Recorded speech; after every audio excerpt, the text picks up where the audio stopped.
بسم اللہ الرحمن الرحیم۔ السلام علیکم ناظرین، آپ کو بتاتے چلیں کہ وزیر اعظم عمران خان کا ڈونلڈ ٹرمپ کو منہ توڑ جواب۔ مودی کے جلسے میں اسلام کو نشانہ بنانے پر وزیر اعظم عمران خان صدر ڈونلڈ ٹرمپ پر برس پڑے۔ مزید جاننے سے پہلے آپ سے گزارش ہے کہ ہمارے چینل کو سبسکرائب کر لیں، بیل آئیکن کو پریس کریں تاکہ ہماری نیو ویڈیوز کی نوٹیفیکیشن آپ کو ملتی رہیں۔ جی ہاں ناظرین، امریکی تھنک ٹینک سے خطاب کے دوران وزیر اعظم نے کہا کہ اسلام ایک ہی ہے، اکثریت اعتدال پسند ہے اور ایک چھوٹی سی تعداد انتہا پسند ہے۔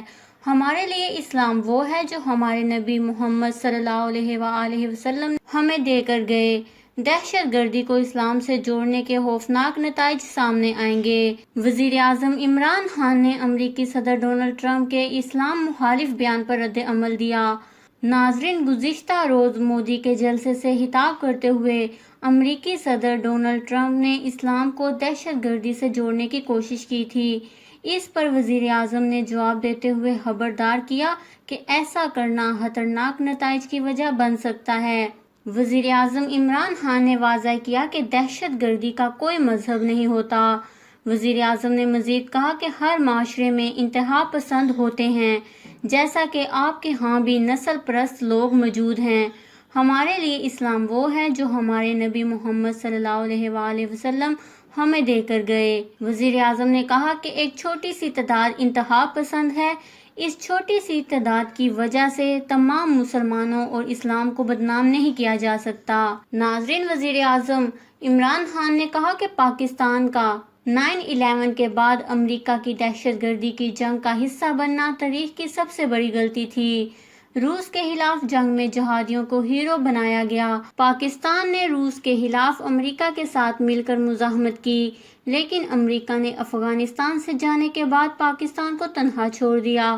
پھر 9/11 کے بعد امریکہ نے اچانک ان جہادیوں کو دہشت گرد کہنا شروع کر دیا۔ 9/11 کے بعد امریکہ کو پھر پاکستان کی ضرورت پڑی اور ہمیں کہا گیا کہ ان جہادیوں کے خلاف لڑیں۔ دہشت گردی کی جنگ میں 70,000 پاکستانیوں نے جانیں قربان کیں، جبکہ $200 ملین کا نقصان ہوا۔ انہوں نے کہا کہ پاکستان میں 27 لاکھ افغان مہاجرین رہ رہے ہیں۔ عمران خان نے کہا کہ میں واحد وہ شخص ہوں جس کا ہمیشہ موقف رہا ہے کہ افغان مسئلے کا واحد حل فوجی نہیں، سیاسی ہے۔ 2008 میں امریکہ آیا تو یہاں بتایا کہ افغان مسئلے کا حل فوجی نہیں، کیونکہ افغان آپس میں لڑتے ہیں لیکن بیرونی حملے کے خلاف مل کر لڑتے ہیں۔ ماضی کے مقابلے میں طالبان زیادہ مضبوط ہیں، ان کا مورال زیادہ بلند ہے۔ افغان شہری 40 سال سے مشکل صورتحال کا سامنا کر رہے ہیں۔ جبکہ ناظرین، دوسری جانب وزیر اعظم عمران خان نے صدر ٹرمپ سے مطالبہ کیا ہے کہ مودی سے کہیں کشمیر سے کرفیو اٹھائیں، یہ بحران مزید بڑا ہو سکتا ہے۔ امریکہ طاقتور ترین ملک ہے، وہ UN کی سلامتی کونسل پر اثر ڈال سکتا ہے۔ وزیر اعظم کے مطالبے پر امریکی صدر نے بھارتی وزیر اعظم پر دباؤ ڈالنے کی حامی بھر لی۔ تفصیلات کے مطابق وزیر اعظم عمران خان نے امریکی صدر ڈونلڈ ٹرمپ سے واضح الفاظ میں مطالبہ کیا کہ نریندر مودی پر دباؤ ڈال کر مقبوضہ کشمیر میں جاری کرفیو ختم کرایا جائے۔ وزیر اعظم نے امریکی صدر سے ملاقات کے موقع پر کہا کہ طاقتور ترین ملک پر بھاری ذمہ داری عائد ہوتی ہے، اس لیے امریکہ کو تنازع کشمیر کے حل کے لیے کردار ادا کرنا چاہیے۔ وزیر اعظم کے مطالبے پر ڈونلڈ ٹرمپ نے کشمیر میں کرفیو ختم کروانے کے لیے مودی پر دباؤ ڈالنے کی حامی بھی بھر لی۔ وزیر اعظم کے ساتھ ملاقات کے دوران امریکی صدر ڈونلڈ ٹرمپ نے بھارتی وزیر اعظم نریندر مودی کو تنقید کا نشانہ بھی بنایا۔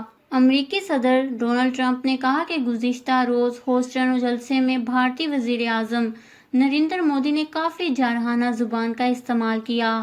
امریکی صدر ڈونلڈ ٹرمپ نے ایک مرتبہ پھر مسئلہ کشمیر کے حل کے لیے پاکستان اور بھارت کے درمیان ثالثی کروانے کی پیشکش کی، تاہم اس موقع پر یہ بھی کہا کہ پاکستان تو امریکہ کی ثالثی کے لیے تیار ہے لیکن بھارت اس سے انکار کر رہا ہے۔ امریکی صدر نے کہا کہ وزیر اعظم عمران خان اور بھارتی وزیر اعظم سے بہت اچھے تعلقات ہیں، تاہم جب تک بھارت بھی راضی نہیں ہوتا تب تک وہ عالمی طور پر ثالثی کا کردار نہیں ادا کر سکتے۔ ڈونلڈ ٹرمپ نے مزید کہا کہ مجھ سے پہلے امریکی قیادت نے پاکستان سے اچھا سلوک نہیں کیا۔ امریکی صدر ڈونلڈ ٹرمپ نے وزیر اعظم عمران خان کی تعریف کرتے ہوئے کہا کہ پاکستانیوں کو شکر گزار ہونا چاہیے کہ انہیں ایسا عظیم اور شاندار لیڈر ملا ہے۔ ناظرین، اللہ تعالیٰ ہمارے کشمیر کو جلد آزاد فرمائے اور عمران خان کی کوششیں رنگ لائیں، آمین۔ اس خبر کو لے کر اپنے قیمتی رائے کا اظہار نیچے کمنٹس میں ضرور کریے گا۔ ہمارے چینل کو سبسکرائب کریں، آپ کو لیٹسٹ اپڈیٹس ملتی رہیں گی۔